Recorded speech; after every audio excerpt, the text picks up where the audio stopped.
Alors vous ne rêvez pas, hier une manifestation néo-nazie s'est déroulée tranquillement à Paris, ils étaient même sous protection policière, et c'était quand même assez intéressant parce que quand il s'agit de manifestations antiracistes pour la paix en Palestine ou encore des mouvements sociaux comme les Gilets jaunes, le traitement est un peu différent. Et d'ailleurs c'est très amusant parce que cette manifestation néo-nazie a été autorisée sous prétexte que l'interdire aurait été une atteinte grave à la liberté de manifester. Alors aux dernières nouvelles, les mouvements néo-nazis sont responsables d'attaques anti-noirs, du meurtre d'Ibrahim Ali, un jeune Comorien de 17 ans, du meurtre de Brahim Bouharam qu'ils avaient jeté dans un fleuve, du meurtre de Martin Aramburu qu'ils ont tué par balle, du meurtre de Clément Méric qu'ils ont tabassé, d'attentats contre des mosquées, ils incitent à la haine, au racisme, à la violence, à l'antisémitisme, à l'islamophobie, mais on tient à leur liberté de manifester. Par contre, des citoyens engagés pour la paix, qui veulent faire une marche en soutien au peuple palestinien qui, accessoirement, est une urgence humanitaire, une manifestation contre les violences policières et les discriminations raciales, là non. Manifestation interdite, on oublie la liberté de manifester parce que vous comprenez,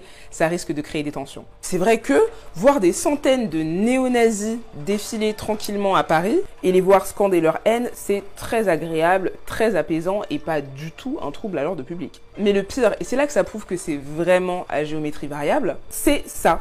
À savoir qu'ils étaient cagoulés, certains masqués, pépères, avec la police à côté, alors que c'est strictement illégal dans toutes les manifs, que ce soit les gilets jaunes, les manifs pour la Palestine ou les manifestations antiracistes. À chaque fois, c'est automatique, on arrête des manifestants parce qu'ils ont essayé de dissimuler leur visage. Pendant le mouvement des gilets jaunes, il y a même eu des condamnations, des personnes qui ont été condamnées parce qu'elles avaient dissimulé leur visage, parce que voilà, question de sécurité, il faut que tout le monde montre son visage en public. Ok, mais du coup là, quelqu'un peut m'expliquer ?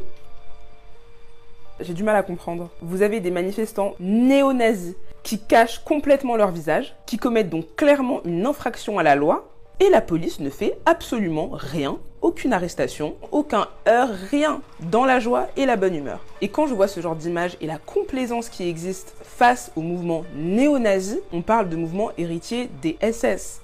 Qu'on soit clair, qu'on remette un peu les choses dans leur contexte. Quand je vois en face la criminalisation des étudiants parce qu'ils manifestent pour des cessez-le-feu en Palestine, des cessez-le-feu, des actes humanitaires, cette différence de traitement, je la trouve extrêmement effrayante.